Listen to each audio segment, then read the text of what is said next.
사또나리 저 나리 배는 왜 저렇게 뚱뚱해요? 7살 꼬마 보리의 이 맹랑한 질문 하나에 수십 년간 고를 쥐락펴락하던 이방의 안색이 흙빛으로 변합니다. 나락곡식을 훔쳤다는 누명을 쓰고 끌려간 가난한 나무꾼 아버지.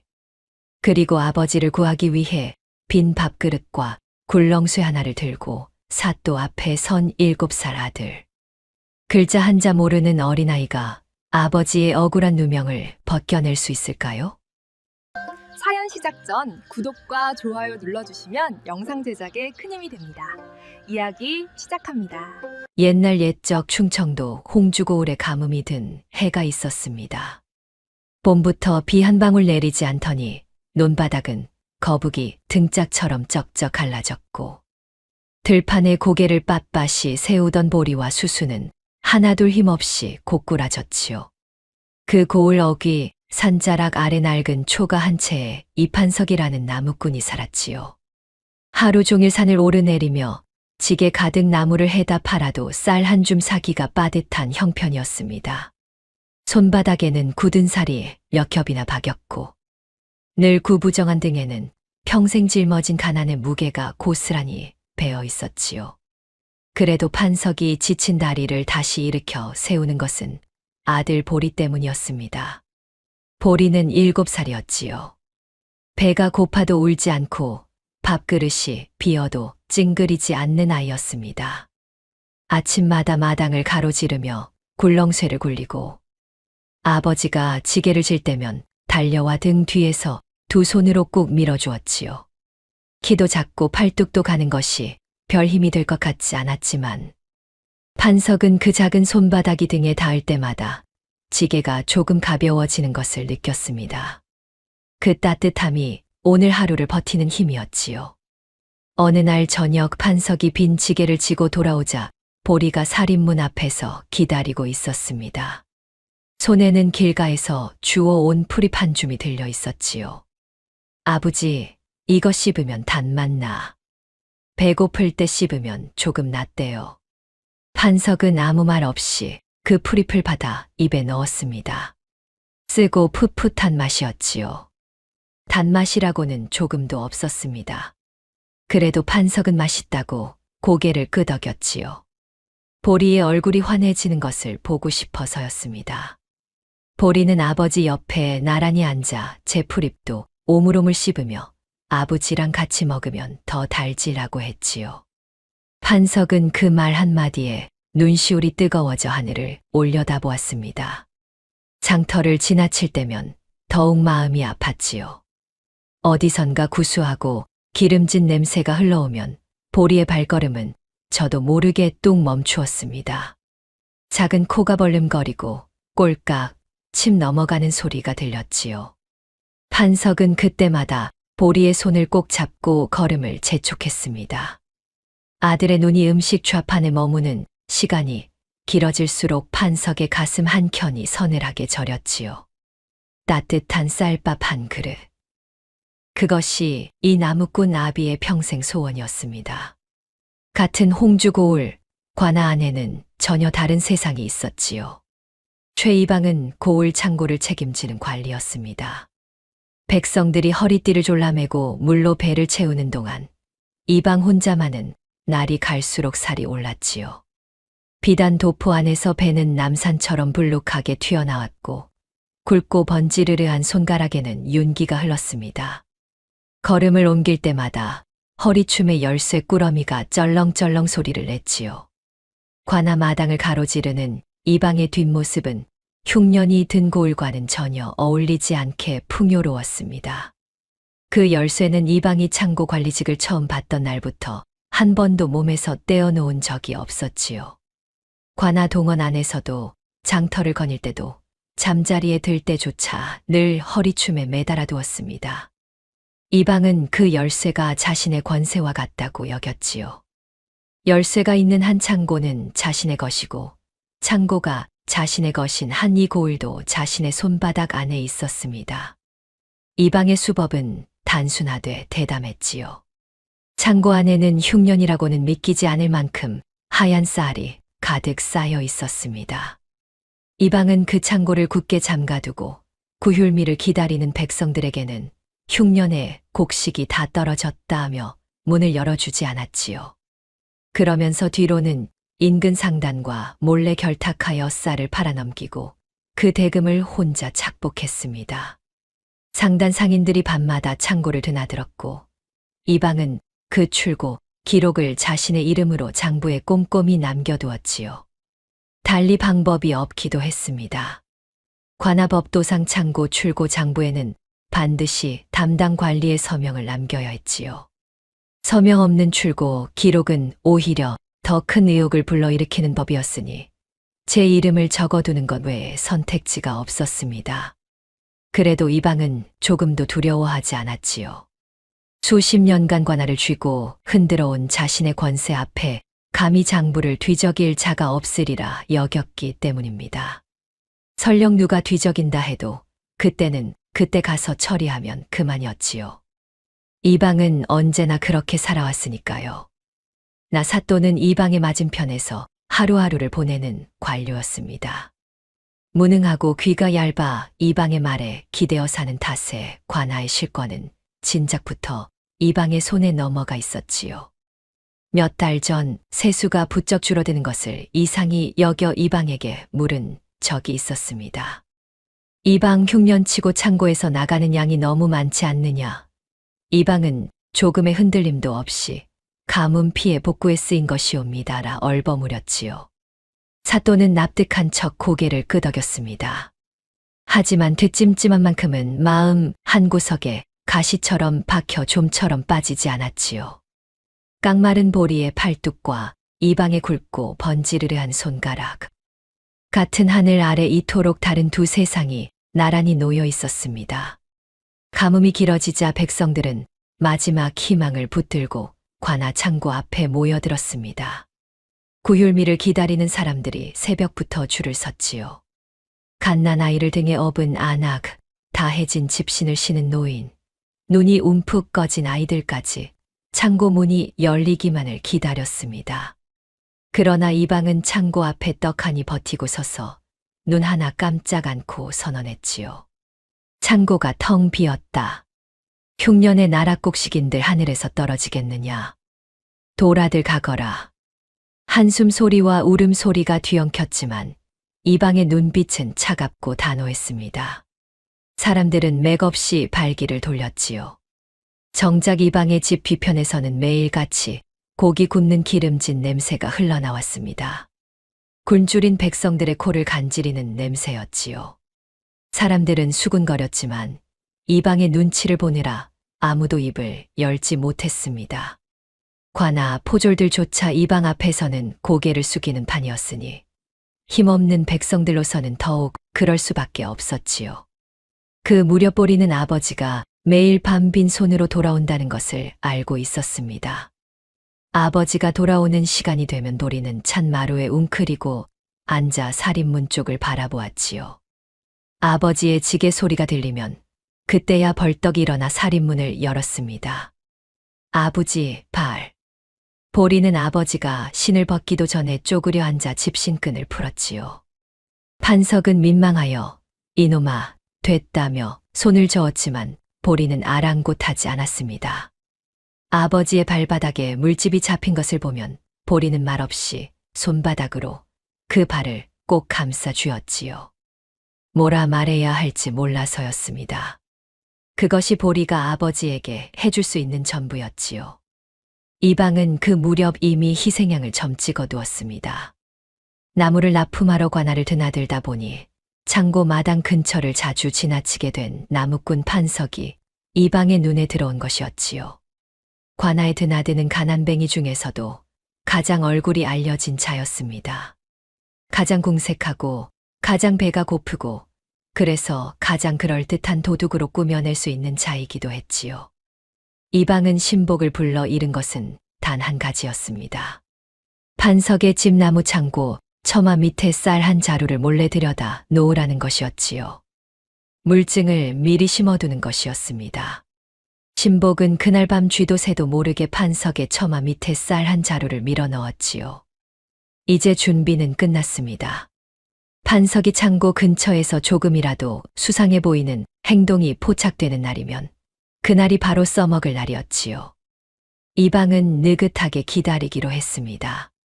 덫은 놓았고 이제 쥐가 걸려들기만 하면 그만이었으니까요. 며칠 뒤 판석은 어김없이 지게를 지고 관아로 향했습니다. 길을 나서기 전 보리가 달려와 아버지의 등에 얼굴을 묻었지요. 아버지, 오늘은 일찍 와. 짧은 한마디였습니다. 판석은 말없이 보리의 머리를 한번 쓰다듬고 걸음을 옮겼지요. 아이의 손이 등에서 떨어지는 것이 느껴지는 동안 판석은 끝내 뒤를 돌아보지 않았습니다. 돌아보면 발걸음이 떨어지지 않을 것 같아서였지요. 관아 행랑채에 나무를 부려놓고 돌아서려는데 발 아래 무언가 희끗희끗한 것이 눈에 들어왔습니다. 창고 마당 귀퉁이였지요. 가까이 다가가 눈을 가늘게 뜨고 들여다보니 쌀알이었습니다. 흘 위에 흩어진 쌀알 몇 줌이 오후 햇살을 받아 하얗게 빛나고 있었지요. 전날 밤 상단 상인들이 창고를 드나들다 흘린 것이었습니다. 그러나 판석은 그것을 알 리 없었지요. 판석은 한동안 그 자리에 우두커니 서 있었습니다. 쌀알 몇 줌이 모라고 발걸음이 쉬이 떨어지지 않았지요. 누군가 실수로 흘린 것이 분명했습니다. 임자 없이 흙바닥에 뒹구는 쌀알이었지요. 그러나 그 순간 판석의 눈앞에 보리의 얼굴이 어른거렸습니다. 아침마다 빈 밥그릇을 두 손으로 감싸 쥐던 작은 손, 배가 고파도 울지 않으려 꾹 감은 입술, 아버지 발바닥에 물집을 말없이 손으로 감싸 쥐던 그 작은 손바닥이 보였지요. 판석은 천천히 허리를 굽혔습니다. 쌀알 하나하나를 조심스럽게 집어 품속 보자기 구석에 담았지요. 흙이 묻어 거무스름해진 것도 작은 돌멩이가 섞인 것도 가리지 않았습니다. 한 줌, 또 한 줌. 손가락 끝에 쌀알이 닿을 때마다 판석의 눈이 뜨거워졌지요. 남의 것을 탐하는 것이 아니었습니다. 바닥에 버려진 것을 줍는 것이었지요. 그래도 선뜻 손이 가지 않아 한 번, 두 번 망설였지만 끝내 보리의 얼굴이 망설임을 이겼습니다. 보자기를 조심스럽게 여미어 품에 꼭 안았지요. 지게를 지고 관아 마당을 빠져나오는 판석의 발걸음이 오랜만에 조금 가벼웠습니다. 오늘 밤은 보리에게 쌀 한 움큼이라도 끓여줄 수 있겠다는 생각에 가슴이 뜨거워졌지요. 아이가 뜨끈한 쌀죽 한 그릇을 익혀고 배를 두드리는 모습을 머릿속으로 그리자 저도 모르게 입꼬리가 올라갔습니다. 그것이 얼마나 위험한 보자기인지 판석은 꿈에도 몰랐지요. 판석이 관아 마당을 빠져나오는 것을 지켜보는 눈이 있었습니다. 이방의 신복이었지요. 담장 그늘에 몸을 숨기고 판석의 일거수일투족을 지켜보던 신복은 판석이 보자기에 쌀을 담는 장면을 놓치지 않았습니다. 신복은 즉시 이방에게 달려가고 했지요. 이방은 그 말을 듣고 손뼉을 쳤습니다. 처마 밑에 미리 심어둔 쌀 자루까지 있는 마당이었지요. 판석이 창고 마당을 어슬렁거리다 쌀을 주었다는 것만으로도 수색의 명분은 차고 넘쳤습니다. 수십 년간 이방의 권세를 알아온 포졸들이 그 명분에 이의를 다할 리 없었지요. 이방은 즉시 포졸들을 앞세워 판석의 집으로 향했습니다. 판석이 집에 돌아와 보자기를 내려놓기도 전이었지요. 살인문이 요란하게 열리며 포졸들이 들이닥쳤습니다. 보리는 마루 끝에 앉아 아버지를 기다리다 그 소리에 벌떡 일어섰지요. 판석은 보자기를 등 뒤로 감추며 보리에게 눈짓했습니다. 방 안으로 들어가라는 뜻이었지요. 그러나 보리는 들어가지 않았습니다. 아버지의 등 뒤에 바짝 붙어 서서 포졸들을 올려다보았지요. 포졸들은 집 안을 뒤지기 시작했습니다. 처마 밑에서 쌀 한 자루가 나오는 것은 이미 짜인 각본이었지요. 이방이 판석의 보자기에서 쌀알까지 들이밀며 외쳤습니다. 이놈이 창고에서 나락곡식을 훔쳐 집에 쌓아두었다. 판석이 아무리 억울함을 외쳐도 물증 앞에서 말이 닿지 않았지요. 포졸들이 판석의 두 팔을 잡아 뒤로 꺾었습니다. 아버지, 보리가 아버지의 옷자락을 붙들었습니다. 판석은 끌려가면서도 고개를 돌려 보리를 보았지요. 보리야, 울지 마라. 목소리가 떨렸습니다. 보리는 울지 않았지요. 다만 아버지가 끌려가는 뒷모습이 살인문 너머로 사라질 때까지 눈을 감지 않았습니다. 이방은 그날 밤 홀로 촛불 하나를 켜고 장부 앞에 앉았지요. 신복에게 시키면 그것이 오히려 약점이 잡힐 수 있었습니다. 비밀은 아는 자가 적을수록 안전한 법이었지요. 창고 출고 장부에 자신의 이름으로 적혀 있던 기록을 먹물로 직접 지우고 그 위에 판석의 이름을 더 씌웠습니다. 서두른 탓에 먹물이 고르게 퍼지지 않고 뭉쳐 얼룩이 졌지요. 이방은 촛불의 장부를 가져다 대고 살펴보았습니다. 어두운 불빛 아래서는 얼룩인지 글자인지 분간이 쉽지 않았지요. 이방은 장부를 덮으며 중얼거렸습니다. 어차피 아무도 들여다보지 않는다. 아버지가 끌려간 뒤 보리는 한동안 살인문 앞에 서 있었습니다. 포졸들의 발소리가 멀어지고 이방의 도포 자락이 골목 모퉁이를 돌아 사라지고 흙먼지가 서서히 가라앉고 나서도 보리는 그 자리를 떠나지 않았지요. 이웃집 아낙 하나가 담장 너머로 고개를 내밀었다가 보리의 얼굴을 보고는 아무 말 없이 들어가 버렸습니다. 담장 너머에서 낮은 수군거림이 들렸지요. 저것 봐, 판석이네, 아이 아니냐. 쯧쯧, 나무꾼 주제에 나락곡식에 손을 댔으니. 어서 집 안으로 들여보내게. 괜히 이방 눈에 띄면 저 아이도 화 입어. 그러나 아무도 나서지 않았습니다. 이방의 이름 세 글자가 이 고을에서 어떤 무게를 갖는지 모르는 사람은 없었지요. 보리는 천천히 마당으로 들어갔습니다. 아버지가 끌려가며 놓친 지게가 살인문 옆에 비스듬히 쓰러져 있었지요. 보리는 그 지게를 두 팔로 감싸 안았습니다. 지게는 보리의 몸집보다 훨씬 컸지요. 그래도 기어코 일으켜 담벼락에 기대어 세웠습니다. 아버지가 돌아올 때 제 지게를 찾을 수 있어야 하니까요. 그러고는 부엌으로 들어가 빈 밥그릇 하나를 집어들었습니다. 물 한 모금 담겨 있지 않은 그릇이었지요. 보리는 그 그릇을 가슴에 꼭 안았습니다. 울지 않았지요. 아버지가 끌려가며 마지막으로 한 말이 보리야, 울지 마라였으니까요. 보리는 방 안으로 들어가 돗자리 밑에서 종이 한 장을 꺼냈습니다. 아버지가 장터에서 주워온 것이었지요. 글자를 배우면 써먹으라며 아껴두었던 종이었습니다. 보리는 그 종이를 펼쳐보았지요. 하얀 백지였습니다. 글을 모르니 아무것도 쓸 수 없었지요. 그래도 보리는 그 종이를 고이 접어 품속에 넣었습니다. 그러고는 굴렁쇠를 집어들고 골목을 나섰지요. 방향은 관아 쪽이었습니다. 작은 발이 흙길을 또박또박 밟았지요. 장터를 지나칠 때 구수한 냄새가 코끝을 스쳤지만 보리는 발걸음을 멈추지 않았습니다. 오늘만큼은 배고픔이 느껴지지 않았지요. 뱃속에 다른 무언가가 가득 차 있었습니다. 뜨겁고 단단한 것이었지요. 관아 정문 앞에 다다르자 포졸 둘이 창을 비껴 들고 서 있었습니다. 보리를 내려다보더니 한 포졸이 퉁명스럽게 말했지요. 이놈, 여기가 어디라고 얼씬거리느냐. 썩 꺼지지 못할까. 보리는 물러서지 않았습니다. 빈 밥그릇을 두 손으로 번쩍 들어 힘껏 두드리기 시작했지요.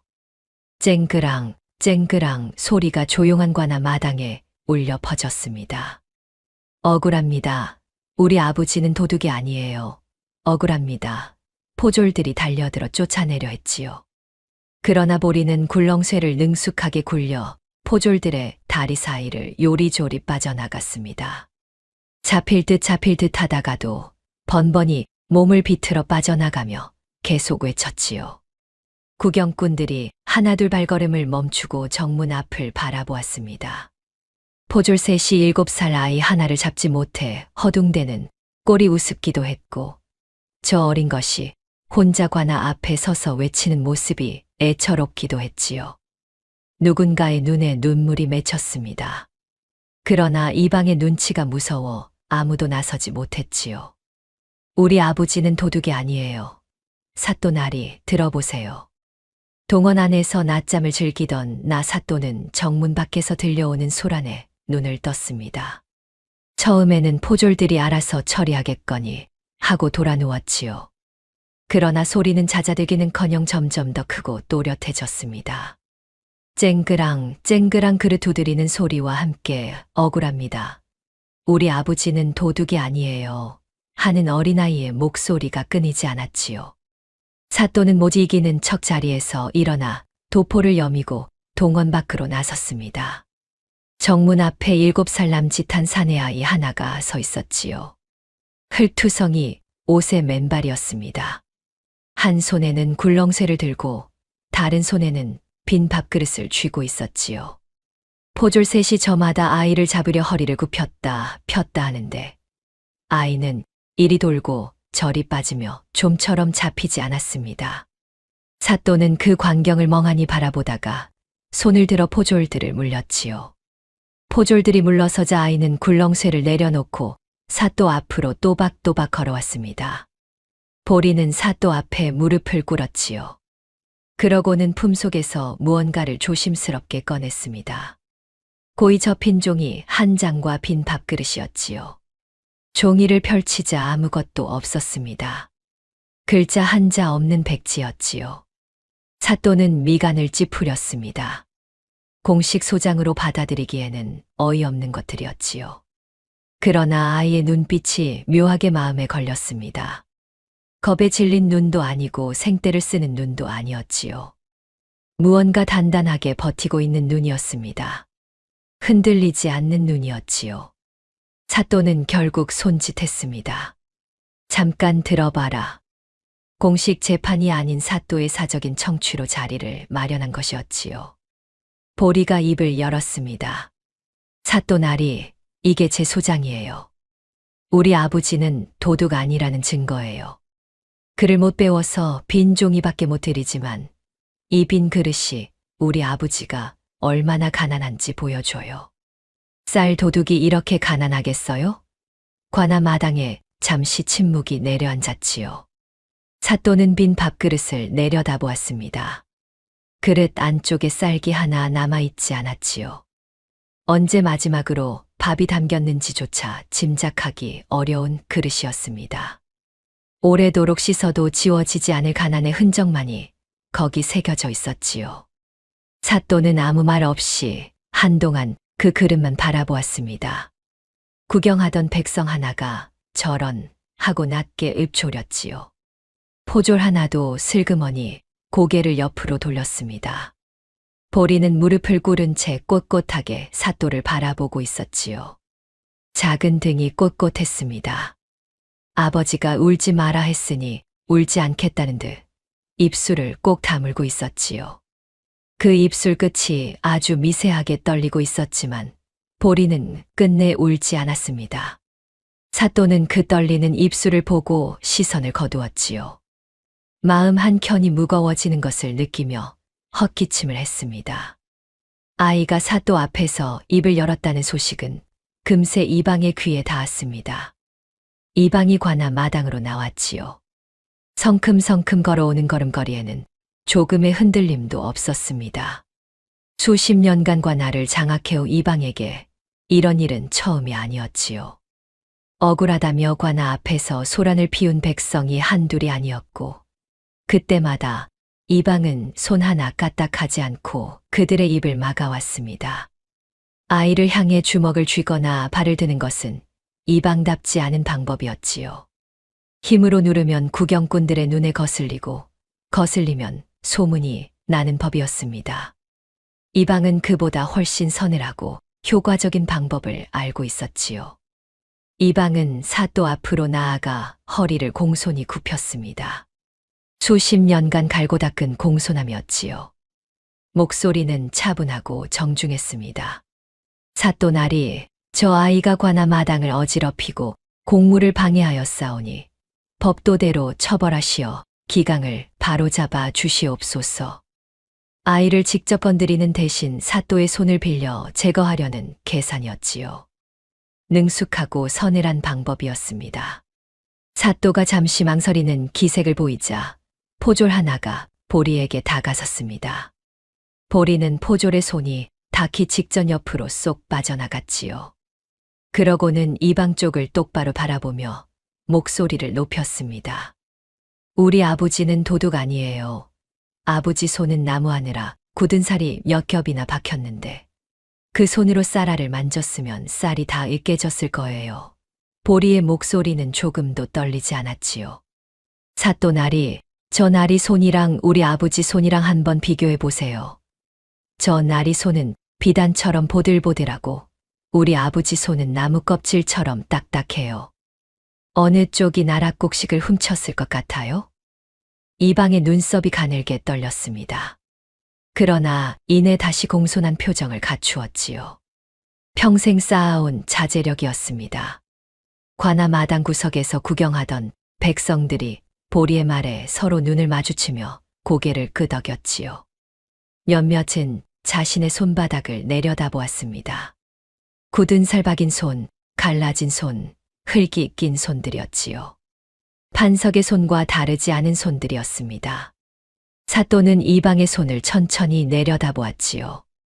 희고 굵고 윤기 흐르는 손이었습니다. 그러고는 자신의 손을 내려다보았지요. 사또의 손도 이방의 손과 크게 다르지 않았습니다. 사또는 살며시 손을 소매 안으로 거두어들였지요.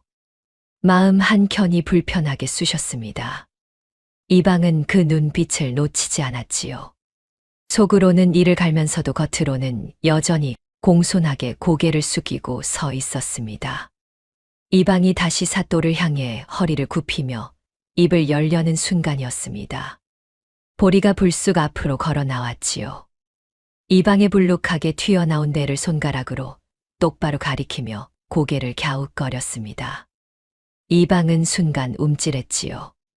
감히 자신의 몸을 손가락질하는 자는 지금껏 단 한 명도 없었으니까요. 포졸들도 상단 상인들도 사또도 이방의 배를 손가락질하며 질문을 던진 적은 없었습니다. 이방의 눈이 가늘어졌지요. 그러나 보리는 아무것도 모르는 얼굴로 두 눈을 동그랗게 뜨고 계속 바라보았습니다. 사또 나리, 저 나리 배 안에는 보물상자가 들어있는 거예요. 보리의 목소리는 밉살스럽지 않았지요. 진심으로 궁금해서 묻는 아이의 목소리였습니다. 우리 아버지는 물만 마셔서 배가 등에 딱 붙었는데 저 나리는 숨을 쉴 때마다 배에서 쩔렁쩔렁 소리가 나는 것 같아요. 흉년에 나라실하면 저렇게 배가 불러오는 거예요. 관아 마당 여기저기서 웃음 참는 소리가 새어나왔습니다. 포졸들은 고개를 꺾어 입을 가렸지요. 구경하던 백성들 사이에서도 킬킬거리는 소리가 났습니다. 이방의 얼굴이 불그락푸르락했지요. 그러나 사또 앞에서 아이에게 역정을 낼 수는 없는 노릇이었습니다. 이방은 두 주먹을 소매 안에서 꽉 쥐었지요. 평생 이런 망신을 당한 적이 없었습니다. 그것도 글도 모르는 7살짜리 아이에게서였지요. 보리는 아랑곳하지 않고 계속했습니다. 사또 나리, 우리 동네 어른들은 다 배가 등에 붙었어요. 나무꾼도, 농부도, 대장장이도 다 홀쭉해요. 그런데 저 나리랑 사또 나리만 배가 이렇게 빵빵해요. 보리가 사또의 배도 슬쩍 바라보는 바람에 사또가 저도 모르게 배를 집어넣었지요. 나라실 하시는 나리들은 다 저렇게 임금님 곳간처럼 배가 빵빵해지는 거예요? 그럼 우리 아버지도 나라실 시켜주시면 안 돼요. 우리 아버지는 힘도 세고 부지런한데 나라실 하면 저렇게 배가 불러와서 보리도 밥을 배불리 먹을 수 있을 것 같아요. 구경꾼들 사이에서 웃음이 한바탕 터져 나왔습니다. 이방은 입술을 꾹 깨물었지요. 사또는 웃지 않았습니다. 보리가 내뱉은 말들이 하나하나 가슴 어딘가에 작은 구멍을 내는 것 같은 느낌이었지요. 이방의 불룩한 배와 판석의 등에 딱 붙은 배. 그 선명한 대비가 사또의 눈앞에서 좀처럼 지워지지 않았습니다. 사또는 시선을 다시 이방에게로 돌렸지요. 이방은 여전히 공손하게 고개를 숙이고 있었습니다. 표정 하나 흐트러지지 않은 채였지요. 그 흔들리지 않는 공손함이 오히려 더 서늘하게 느껴졌습니다. 사또는 한동안 말이 없었습니다.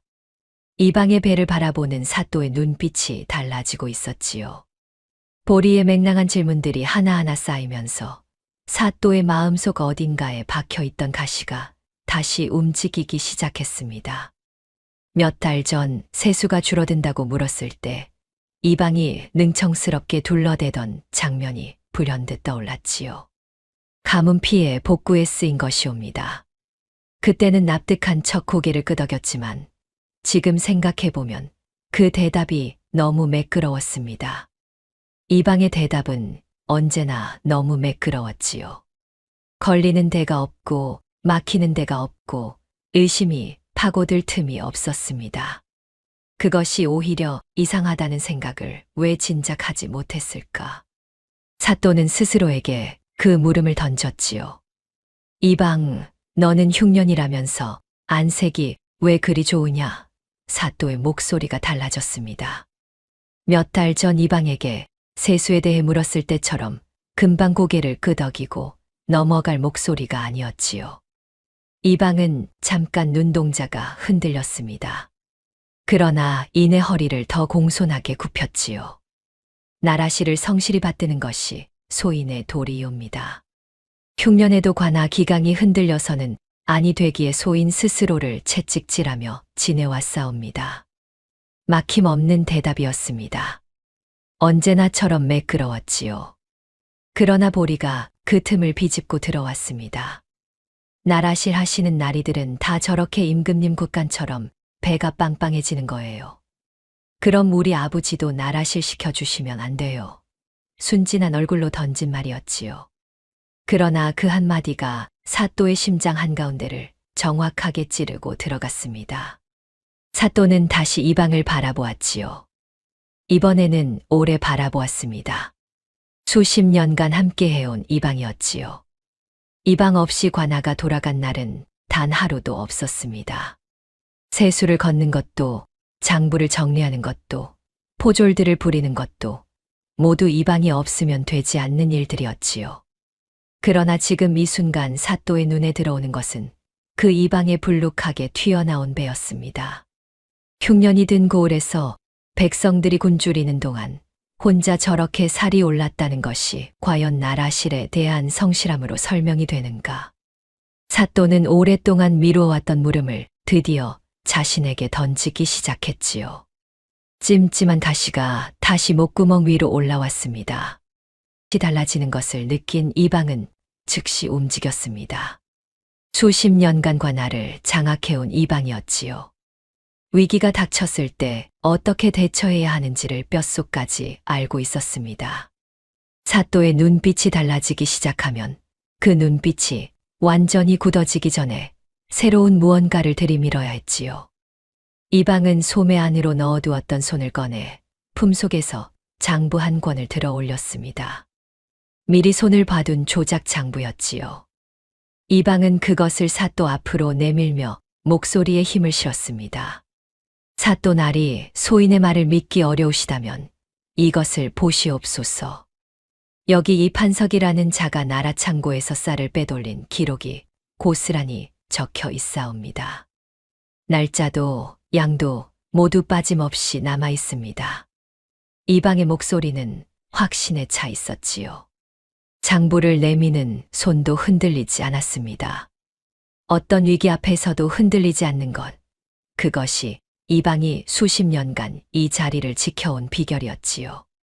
판석은 억울함에 두 눈이 벌겋게 달아올랐습니다. 소인은 정말 모르는 일이옵니다. 창고에서 쌀을 빼돌린 적이 없사옵니다. 단 한 톨도. 그러나 물증을 앞에 두고 외치는 말은 허공으로 흩어질 뿐이었지요. 관중들은 이방의 권세 앞에 입을 다물었습니다. 포졸들은 시선을 내리깔았고 구경꾼들은 발을 뒤로 빼며 고개를 숙였지요. 판석의 목소리만 관아 마당에 홀로 울렸다가 사그라들었습니다.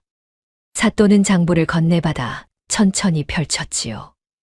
눈을 가늘게 뜨고 장부 안의 글자들을 훑어 내려갔습니다. 판석이라는 이름이 여러 날짜에 걸쳐 반복해서 적혀 있었지요. 날짜마다 수량이 꼼꼼히 기록되어 있었습니다. 처음 보기에는 반듯한 장부였지요. 사또의 눈이 장부 위를 천천히 내려갔습니다. 그러다 사또는 장부를 들여다보다가 이방 쪽으로 시선을 돌리며 잠시 입을 다물었지요. 마음속의 가시가 더 깊이 박히는 듯 했습니다. 어딘가 이상한 느낌이 들었지요. 그러나 그것이 무엇인지 쉽게 잡아낼 수가 없었습니다. 이방의 오랜 권세 앞에서 쉽사리 입을 열지 못한 채 사또는 장부와 이방을 번갈아 바라보았지요. 관아 마당이 숨을 죽였습니다. 보리는 그 장부를 바라보았지요. 그를 모르는 아이였습니다. 장부에 무슨 글자가 적혔는지 읽을 수 없었지요. 그러나 보리의 눈은 글자가 아닌 다른 것을 보고 있었습니다. 장부 위에 번져 있는 먹물의 얼룩이었지요. 어떤 부분이 다른 부분보다 유독 까맣고 뭉쳐 있었습니다. 마치 무언가를 급하게 덧씌운 것처럼 보였지요. 보리는 고개를 갸웃거리며 그 얼룩을 가만히 바라보았습니다. 보리가 사또 곁으로 조용히 다가갔습니다. 사또가 내려다보자 보리는 조심스럽게 장부 쪽을 손가락으로 가리켰지요.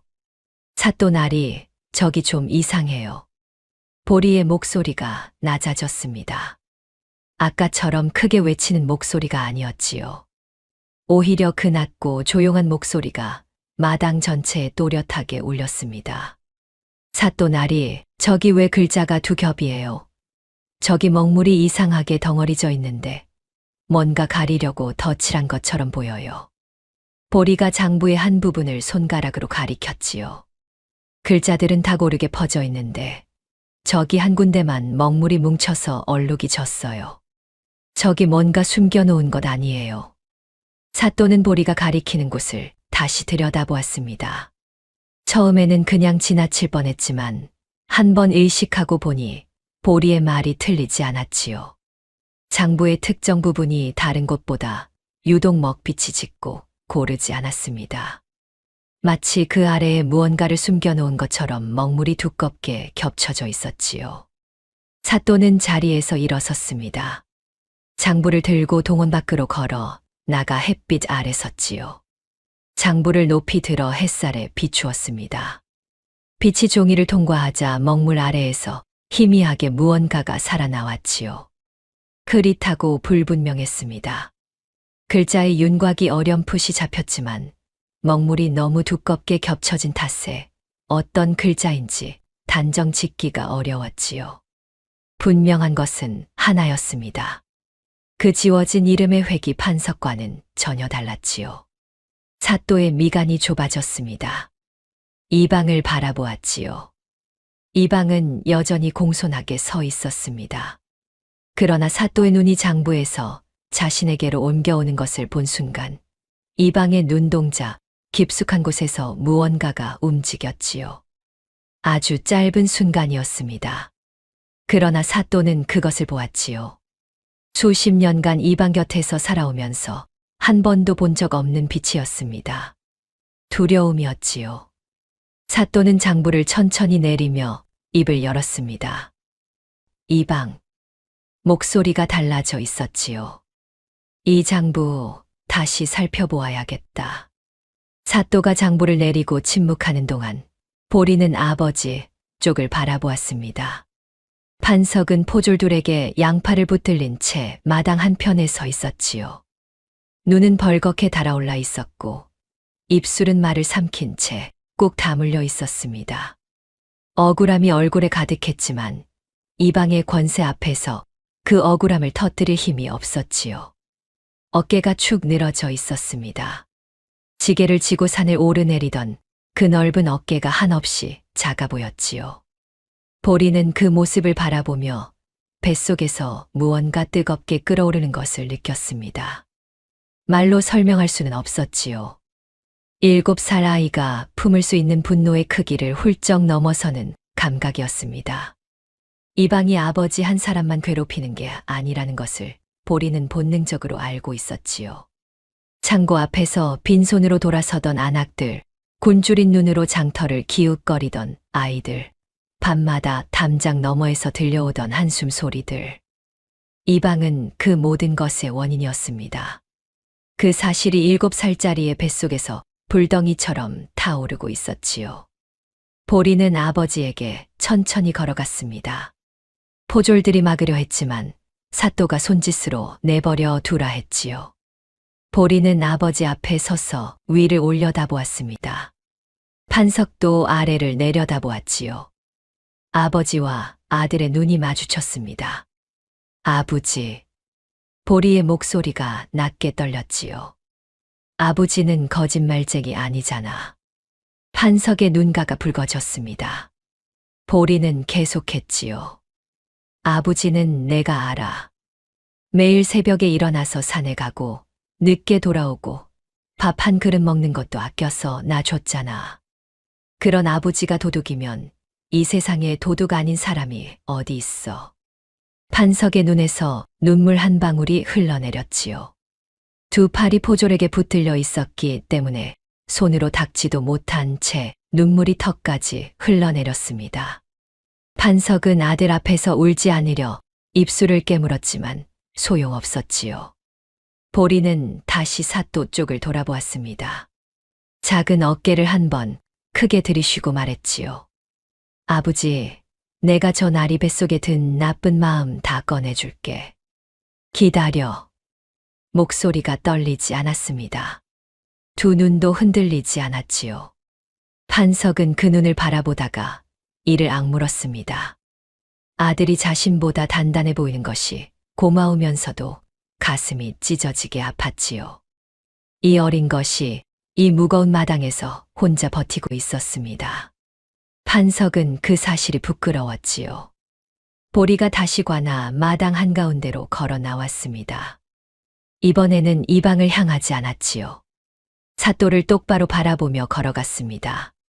사또가 내려다보자 보리는 손을 들어 이방의 허리춤을 가리켰지요. 쩔렁쩔렁 소리를 내던 열쇠 꾸러미였습니다. 이방은 보리의 손가락이 자신의 허리춤을 향하는 것을 보고 자신도 모르게 손으로 허리춤을 감쌌지요. 그 순간적인 반응이었습니다. 수십 년간 몸에서 떠나지 않던 열쇠였으니까요. 사또 나리, 저 나리는 늘 허리에 저 열쇠를 달고 다니잖아요. 보리의 목소리는 차분하고 또렷했습니다. 관아 안에서도 장터에서도 밥 먹을 때도 걸어 다닐 때도 항상 저 열쇠가 저 나리 허리에 달려 있잖아요. 보리가 여태껏 저 나리를 볼 때마다 항상 저 열쇠 소리가 났어요. 보리가 잠시 멈추었다가 다시 말을 이었지요. 그런데 창고가 텅 비었다고 하셨잖아요. 빈 창고 열쇠를 왜 그렇게 소중하게 몸에 달고 다니는 거예요? 빈 창고 열쇠가 그렇게 소중해요. 아무것도 없는 창고 열쇠를 왜 한 번도 허리에서 안 떼는 거예요? 관아 마당이 조용해졌습니다. 구경꾼들이 일제히 이방의 허리춤을 바라보았지요. 포졸들도 시선이 그쪽으로 쏠렸습니다. 이방은 허리춤을 감싼 손을 풀지 않았지요. 얼굴 표정은 여전히 평온한 척했지만 손가락에 힘이 들어간 것이 역력했습니다. 이방의 손가락 마디가 하얗게 변해 있었지요. 사또의 눈이 이방의 허리춤에 꽂혔습니다. 보리의 말이 가슴 어딘가를 정확하게 짚었지요. 생각해보면 그랬습니다. 이방이 저 열쇠를 달고 다니는 것을 수도 없이 보았지요. 창고가 비었다고 문을 걸어 잠근 날에도, 구휼미를 달라는 백성들을 돌려보내던 날에도 저 열쇠는 이방의 허리에서 떠난 적이 없었습니다. 빈 창고라면 굳이 열쇠를 몸에 지닐 이유가 없었지요. 이방. 사또의 목소리가 낮고 단호하게 울렸습니다. 그 열쇠를 이리 내어보거라. 이방의 얼굴이 처음으로 굳었지요. 수십 년간 사또 앞에서 한 번도 보인 적 없는 표정이었습니다. 이방은 한동안 움직이지 않았습니다. 허리춤을 감싼 손에 힘이 들어갔지요. 눈동자가 좌우로 빠르게 움직였습니다. 수십 년간 쌓아온 권세가 허리춤의 열쇠 하나에 매달려 있었지요. 이방은 마지막으로 남은 패를 꺼내기로 했습니다. 사또나리. 이방은 다시 허리를 공손히 굽혔지요. 목소리는 최대한 차분하게 가다듬었습니다. 이 열쇠는 소인의 사제로 마련한 자물쇠 열쇠요입니다. 나라 창고와는 무관하옵니다. 소인이 오래전부터 개인 물건을 잠가두는 데 써온 것이지요. 창고 열쇠는 관아 창고 담당 포졸이 따로 보관하고 있사옵니다. 그러면서 고개를 들어 사또를 바라보았지요. 눈빛은 여전히 공손했습니다. 그러나 그 공손함 아래 서늘한 것이 흐르고 있었지요. 이방은 한 발 더 나아갔습니다. 이번에는 보리를 향해 슬며시 고개를 돌렸다가 다시 사또를 향했지요. 사또나리, 소인이 한 말씀 여쭈어도 되겠사옵니까? 사또가 고개를 끄덕이자 이방은 조용히 말을 이었습니다. 저 아이가 관아 기강을 무너뜨리고 있사옵니다. 소장도 없이 관아 마당에 들어와 소란을 피우고 관리의 사적인 물건에까지 손을 댄다면 앞으로 어떤 관리가 소신껏 일할 수 있겠사옵니까? 오늘 이 자리에서 기강을 바로잡지 않으신다면 앞으로 백성 누구나 관아에 들어와 관리의 물건을 뒤지겠다고 나설 것이옵니다. 말은 틀리지 않았습니다. 오히려 반박하기 어려운 말이었지요. 사또는 입술을 깨물었습니다. 이방의 말이 가슴 어딘가에 걸렸지요. 이방과 함께한 세월이 수십 년이었습니다. 이방 없이 관아가 돌아간 날은 단 하루도 없었지요. 세수를 걷는 것도, 장부를 정리하는 것도, 포졸들을 부리는 것도 모두 이방이 없으면 되지 않는 일들이었습니다. 어쩌면 저 아이가 무언가 잘못 본 것일 수도 있었지요. 글도 모르는 7살짜리의 눈을 믿고 오랜 이방을 의심하는 것이 과연 옳은 일인가? 이방이 아무리 배가 불러도 열쇠를 아무리 소중히 달고 다녀도 그것만으로는 아무것도 단정 지을 수 없었지요. 사또는 한참 동안 말이 없었습니다. 관아 마당이 숨을 죽였지요. 구경꾼들도 포졸들도 판석도 이방도 모두 사또의 입이 열리기를 기다렸습니다. 사또의 눈이 이방의 허리춤과 보리의 얼굴 사이를 오갔지요. 결정을 내리지 못한 눈이었습니다. 오랜 익숙함과 새로 싹튼 의심 사이에서 사또는 좀처럼 어느 쪽으로도 기울지 못한 채 서 있었지요. 관아 마당의 침묵이 길게 늘어졌습니다. 그 침묵이 너무 길어져 구경꾼들 사이에서 조심스러운 기침 소리가 새어나왔지요. 보리는 그 침묵을 지켜보았습니다. 아버지가 포졸에게 붙들린 채 마당 한편에 서 있었지요. 보리는 조용히 숨을 들이쉬었습니다. 아직 끝나지 않았지요. 관아 마당의 침묵이 길어졌습니다. 사또는 여전히 말이 없었지요. 이방의 말도 틀리지 않았고 장부의 먹물 얼룩도 아직 무엇이 지워졌는지 분명히 드러나지 않았습니다. 결정을 내리기에는 확실한 것이 하나도 없었지요.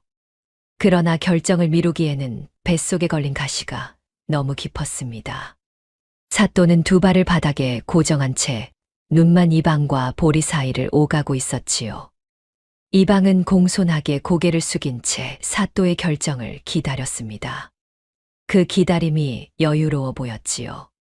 수십 년간 이 자리를 지켜온 이방이었습니다. 사또가 결국 자신의 손을 들어줄 것이라는 것을 믿어 의심치 않는 기다림이었지요. 구경꾼들도 숨을 죽였습니다. 포졸들도 눈치를 보며 꼼짝하지 않았지요. 판석은 두 팔이 붙들린 채 고개를 떨구고 있었습니다. 관아 마당 전체가 사또의 입이 열리기를 기다리며 굳어 있었지요. 그 긴 침묵 속에서 보리가 움직였습니다. 아무도 예상하지 못한 순간이었지요. 보리는 사또 앞으로 조용히 걸어 나갔습니다. 뛰지도 않았고 소리를 지르지도 않았지요. 그저 작은 발걸음으로 또박또박 걸어 나와 사또 앞에 멈추어 섰습니다. 그러고는 고개를 들어 사또의 눈을 바라보았지요. 사또도 보리를 내려다보았습니다. 두 사람의 눈이 마주쳤지요. 사또 나리. 보리의 목소리는 낮고 조용했습니다. 아까처럼 크게 외치는 목소리가 아니었지요. 오히려 그 낮고 조용한 목소리가 마당 전체에 더 또렷하게 울렸습니다. 창고가 텅 비었다고 하셨잖아요. 쌀이 한 톨도 없다고 하셨잖아요. 보리가 천천히 고개를 이방 쪽으로 돌렸지요.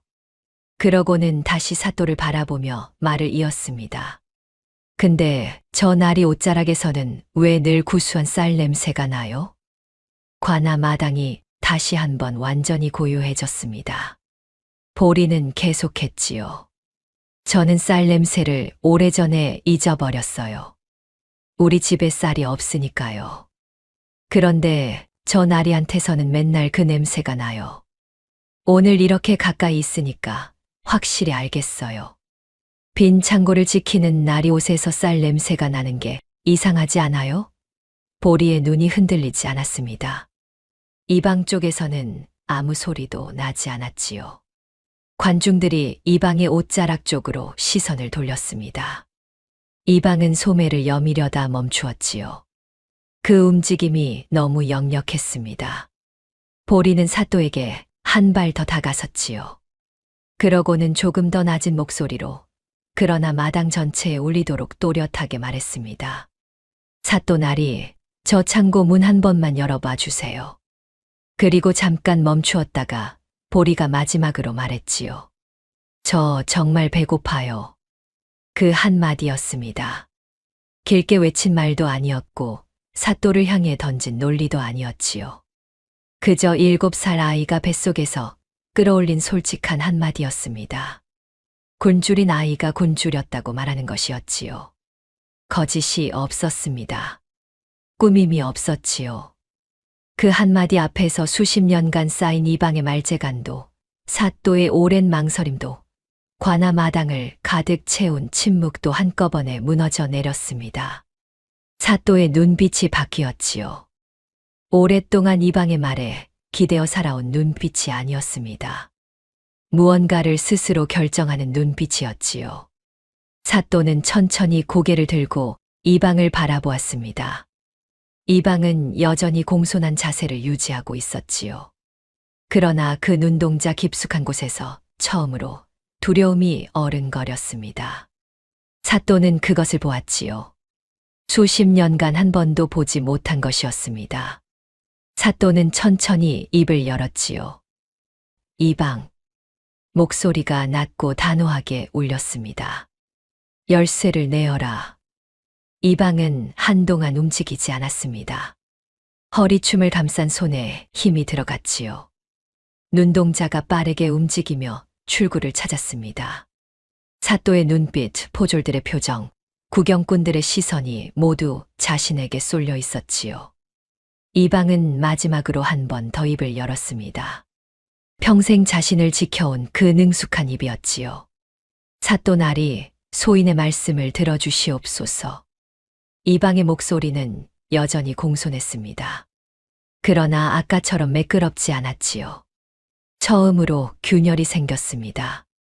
이 열쇠는 분명 소인의 사제로 마련한 것이옵니다. 나라 창고 열쇠와는 생김새부터 다르옵니다. 저 아이의 말만 믿고 소인의 물건을 함부로 빼앗는다면 이는 관아의 법도를 스스로 무너뜨리는 일이 되옵니다. 나리께서 오늘 일이 하신다면 앞으로 관아 관리 중 어느 누가 소신껏 나라시를 할 수 있겠사옵니까? 목소리는 공손했지만 그 안에 간절함이 배어 있었습니다. 평생 단 한 번도 들어본 적 없는 이방의 간절한 목소리였지요. 그러나 사또는 더 이상 흔들리지 않았습니다. 포졸들은 이방에게서 열쇠를 가져오너라. 사또의 명이 떨어지자 포졸 둘이 앞으로 나섰지요.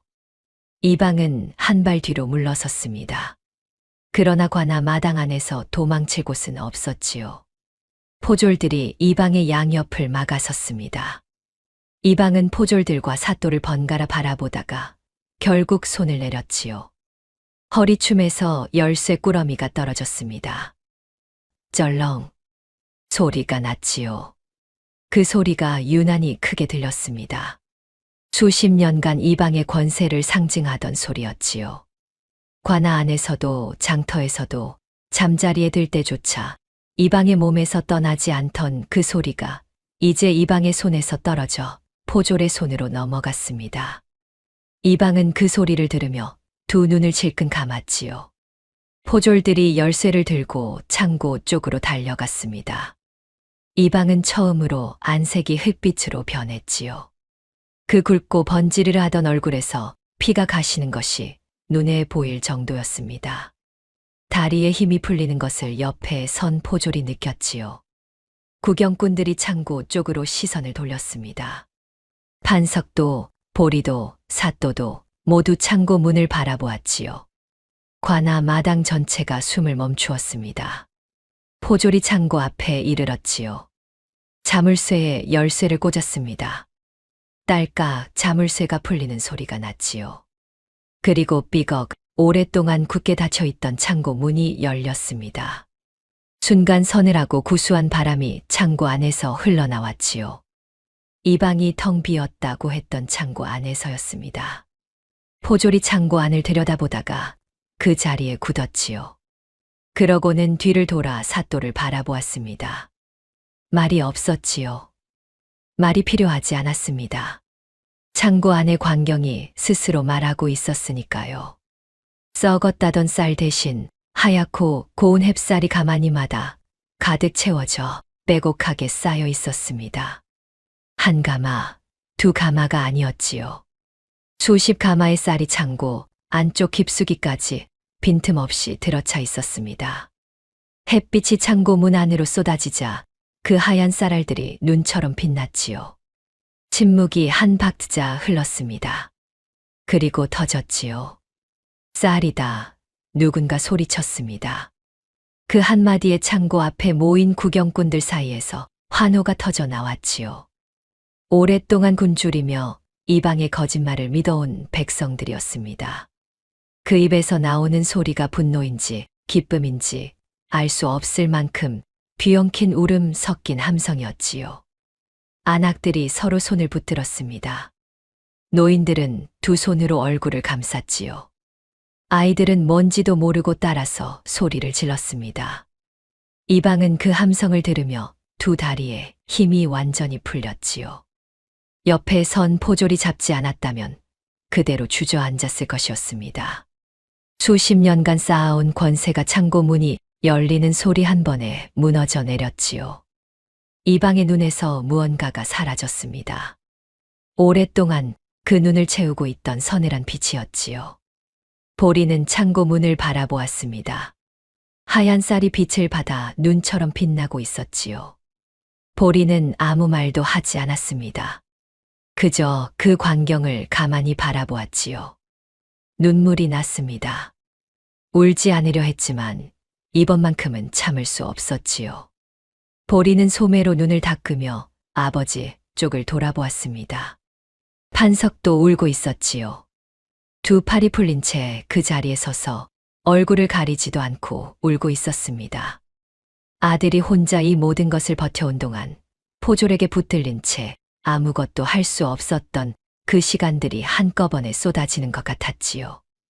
판석은 울면서 보리를 향해 걸어왔습니다. 보리도 아버지를 향해 달려갔지요.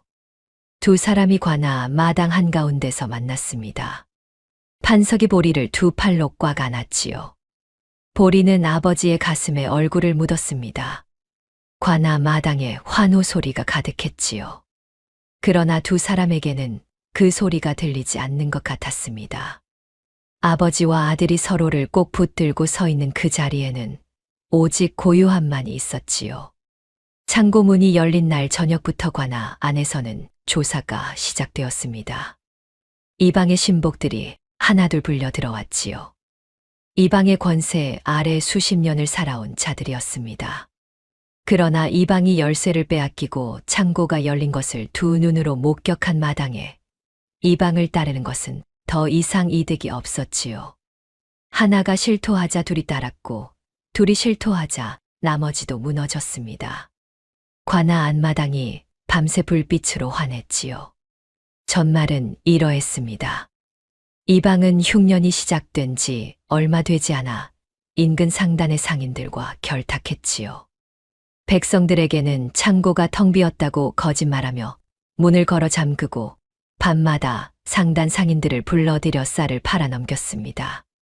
상인들이 창고를 드나들며 쌀을 실어 나르는 동안 이방은 그 대금을 고스란히 착복했지요. 그렇게 몇 달이 흘렀습니다. 백성들이 굶어 쓰러지는 동안 이방의 곳간은 날이 갈수록 두둑해졌지요. 판석이 창고 마당에서 주웠던 쌀알은 그 상단 상인들이 밤마다 창고를 드나들다 흘린 것이었음이 밝혀졌습니다. 판석은 아무것도 모른 채 바닥에 버려진 쌀알을 주운 것이었지요. 그것이 이방의 눈에 띄었고 이방은 그 기회를 놓치지 않았습니다. 판석의 집 처마 밑에서 나온 쌀 한 자루는 이방이 신복을 시켜 미리 들여다 놓은 것이었지요. 판석이 창고 마당을 지나간다는 것을 알고 미리 물증을 심어두었다가 판석이 쌀알을 줍는 것이 목격되자 그 명분을 이용해 집을 수색한 것이었습니다. 처음부터 끝까지 이방이 짜놓은 각본이었지요. 장부 조작의 전말도 드러났습니다. 창고 출고 장부에는 관아, 법도상 반드시 담당 관리의 서명을 남겨야 했지요. 이방은 수십 년간 자신의 이름으로 장부를 기록해왔습니다. 상단과의 거래 기록도 모두 이방 본인의 이름 아래 적혀 있었지요. 그러다 판석을 희생양으로 삼기로 결정하자 이방은 밤중에 혼자 촛불을 켜고 장부 앞에 앉았습니다. 신복에게 시키면 약점이 잡힐 수 있었으니까요. 이방은 자기 손으로 자기 이름을 먹물로 지우고 그 위에 판석의 이름을 덧씌웠지요. 서두른 탓에 먹물이 고르게 퍼지지 않고 뭉쳐 얼룩이 졌지만 이방은 아무도 눈치채지 못할 것이라 여겼습니다. 7살짜리 아이가 그 얼룩을 발견할 것이라고는 꿈에도 생각하지 못했지요. 사또는 조사 결과를 보고받으며 오랫동안 말이 없었습니다. 몇 달 전 이방에게 세수가 줄어든다고 물었을 때 이방이 능숙하게 둘러대던 장면이 다시 떠올랐지요. 그때 조금 더 파고들었다면 어땠을까? 그러나 사또는 편한 쪽을 택했었지요. 이방의 말을 믿는 척하고 고개를 끄덕이는 것이 훨씬 쉬웠으니까요. 그 나태함이 백성들을 몇 달이나 굶겼습니다. 사또는 그 사실이 뼛속까지 부끄러웠지요. 부어. 판석이 풀려난 것은 다음 날 이른 아침이었습니다. 옥사 문이 열리자 판석은 한동안 그 자리에 서 있었지요. 다리에 힘이 없었습니다. 밤새 차가운 땅 위에서 웅크리고 있었던 탓에 몸이 굳어 있었지요. 포졸이 부축하려 했지만 판석은 손을 저었습니다. 혼자 걸어 나왔지요. 관아 마당을 가로질러 정문으로 향하는 걸음이 느렸지만 그래도 제 두 발로 내딛는 걸음이었습니다. 정문 앞에 보리가 기다리고 있었지요.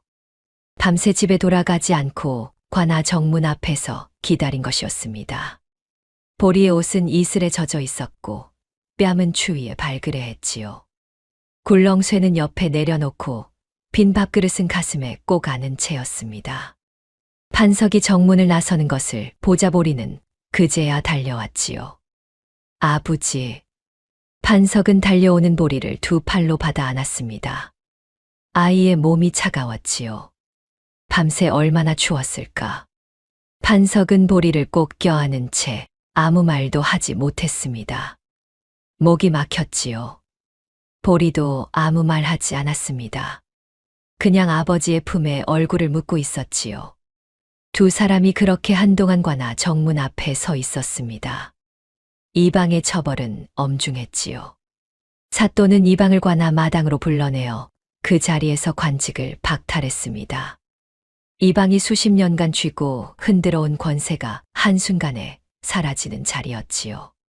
이방은 곤장 50대를 맞았습니다. 그 굵고 번지르르 했던 몸이 곤장 앞에서는 한없이 작아졌지요. 전 재산은 몰수되었고 상단 상인들도 줄줄이 잡아들여 함께 처벌받았습니다. 이방은 결국 먼 곳으로 유배형에 처해졌지요. 몇 달간 홍주고을을 쥐고 흔들던 이방이 포졸들에게 등이 떠밀려 관아 정문을 나서는 뒷모습은 한없이 초라했습니다. 사또는 관아 마당에 백성들을 모았지요. 그러고는 단 위에서 내려와 마당 한가운데 서서 고개를 숙였습니다. 사또가 고개를 숙이는 것을 본 백성들이 웅성거렸지요. 이방의 농간을 진작 알아채지 못하고 여러분을 이토록 오랫동안 굶기게 한 것은 소관의 잘못이요. 면목이 없소이다. 사또의 목소리가 낮고 무거웠습니다. 백성들 사이가 조용해졌지요. 누군가 흐느끼는 소리가 들렸습니다. 그날 창고가 열렸습니다. 쌀이 백성들에게 나누어졌지요.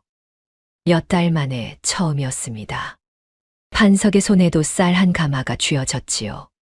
판석은 두 손으로 가마를 받아들고 한동안 바라보았습니다.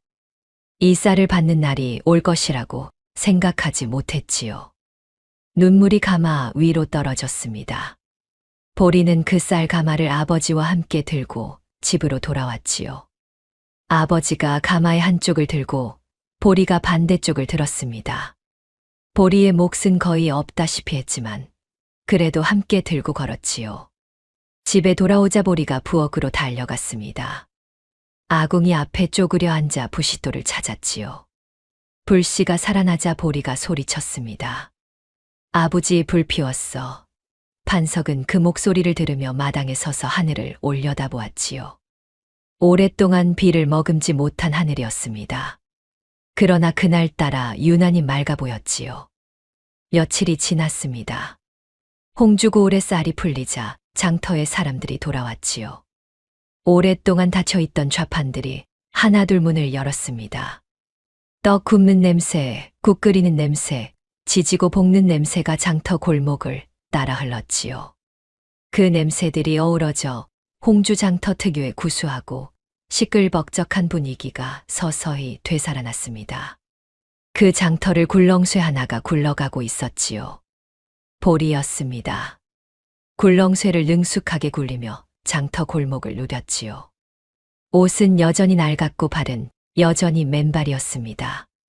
그러나 얼굴에서 무언가가 달라져 있었지요. 아까보다 조금 더 가벼워 보였습니다. 뱃속에 뜨끈한 것이 채워진 사람의 얼굴이었지요. 품속에는 주먹밥 하나가 들어 있었습니다. 아버지가 이른 아침부터 지어 뭉쳐준 것이었지요. 판석은 쌀을 씻으면서 몇 번이나 씻었는지 모를 만큼 정성스럽게 씻었습니다. 밥을 안 칠 때도 불 조절을 수도 없이 확인했지요. 밥이 되자 두 손에 물을 묻히고 꾹꾹 눌러 주먹밥을 뭉쳤습니다. 보리가 좋아하는 대로 소금을 조금 뿌린 단순한 주먹밥이었지요. 그러나 판석은 그것을 건네며 아무 말도 하지 않았습니다. 말이 필요 없었지요. 보리도 받으며 아무 말 하지 않았습니다. 그냥 두 손으로 꼭 쥐고는 품에 넣었지요. 장터를 한 바퀴 돌다 보리가 발걸음을 멈추었습니다. 장터 한편에 사또가 서 있었지요. 수행원도 없이 혼자였습니다. 사또는 장터 좌판들을 둘러보며 천천히 걷고 있었지요. 뭔가를 확인하러 나온 것 같았습니다. 보리가 사또 앞으로 걸어갔지요. 사또가 보리를 알아보고 걸음을 멈추었습니다. 잘 있었느냐? 사또가 먼저 말했지요. 보리는 고개를 끄덕였습니다. 그러고는 품속에서 주먹밥을 꺼냈지요. 날이 우리 아버지가 오늘 쌀밥 지었어요. 한 입 드세요. 사또는 잠시 멈추었다가 주먹밥을 받아 들었습니다. 크게 한 입 빼어 물었지요. 소금 간만 된 단순한 밥이었습니다. 그러나 사또는 그것이 자신이 근래에 먹은 것 중 가장 맛있다고 느꼈지요. 사또 나리. 보리가 다시 입을 열었습니다. 사또가 내려다보자 보리가 물었지요. 나쁜 아이들은 왜 나쁜 짓을 해요? 잡히면 혼나는 거 알면서 왜요? 사또는 잠시 할 말을 잃었습니다. 이 질문에 답할 수 있는 말이 쉽게 떠오르지 않았지요. 글쎄다. 사또가 천천히 말했습니다. 욕심이 눈을 가리면 잡힐 것이라는 생각을 못하는 법이지. 보리가 고개를 갸웃거렸지요. 그럼 잡을 사람이 있으면 돼요? 사또가 보리를 바라보았습니다. 그렇지. 잡을 사람이 있어야 하지. 보리가 고개를 끄덕였지요. 그럼 나리가 잘 잡으면 되겠네요. 앞으로는. 사또는 그 말에 할 말이 없었습니다. 잠시 침묵이 흘렀지요.